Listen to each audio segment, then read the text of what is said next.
ലഹരി വിൽപ്പനക്കാരെ നിലയ്ക്ക് നിർത്താൻ രണ്ടും കൽപ്പിച്ചിറങ്ങിയിരിക്കുകയാണ് വടകര താഴെയങ്ങാടിയിലെ ലഹരി വിരുദ്ധ ജനകീയ കൂട്ടായ്മ. ജാഗ്രതയോടെ ലഹരി വിൽപ്പന നടത്തുന്നവരെ കാത്തിരിക്കുകയാണ് താഴെയങ്ങാടിക്കാർ. ഇതിനകം മയക്കുമരുന്ന് കച്ചവടക്കാരായ 4 പേരെയാണ് നാട്ടുകാർ പിടികൂടി പോലീസിൽ ഏൽപ്പിച്ചത്. കോഴിക്കോട് വടകര താഴെയങ്ങാടിയിലെ നാട്ടുകാർ ലഹരി വിരുദ്ധ സംഘങ്ങളെ പിടികൂടാൻ ഒരു പുതിയ മാതൃക സൃഷ്ടിക്കുകയാണ്.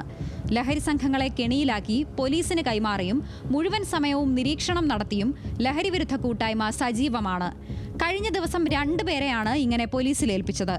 പുലർച്ചെയാണ് ജനകീയ കൂട്ടായ്മ MDMA വിൽപ്പന നടത്തുന്നയാളെ കണ്ടെത്തി പോലീസിൽ ഏൽപ്പിച്ചത്.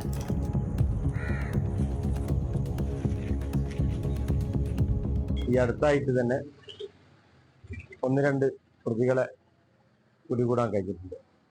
ഈ ലഹരി വിരുദ്ധ കൂട്ടായ്മയുടെ സജീവമായ പ്രവർത്തനത്തിന്റെയും ജാഗ്രതയുടെയും ഫലമായിട്ട് ഉണ്ടായ ഒരു പ്രവർത്തനമാണ്. ഈ കഴിഞ്ഞ 2-3 ദിവസം മുമ്പ് ഇതുമായി ബന്ധപ്പെട്ട് 1-2 പേരെ ചോദ്യം ചെയ്യുകയും അവരിലൂടെയാണ് വടകരയിലെ ഏറ്റവും പ്രധാനപ്പെട്ട 2 കണ്ണികളെ അകത്താക്കാൻ കഴിഞ്ഞത്. ലഹരി വിരുദ്ധ മാഫിയയ്ക്ക് താക്കീത് നൽകുന്ന രൂപത്തിലാണ് ഗ്രാമത്തിൽ പലയിടങ്ങളിലും ജനകീയ കൂട്ടായ്മ ബോർഡുകൾ സ്ഥാപിച്ചിട്ടുള്ളത്. ബോർഡുകൾ ഇതിനോടകം സമൂഹ മാധ്യമങ്ങളിൽ ചർച്ചയായി കഴിഞ്ഞു. രാഷ്ട്രീയ കക്ഷി ഭേദമന്യേ വലിയ പിന്തുണയാണ് കൂട്ടായ്മയ്ക്ക് ലഭിക്കുന്നത്. ന്യൂസ് മലയാളം, കോഴിക്കോട്.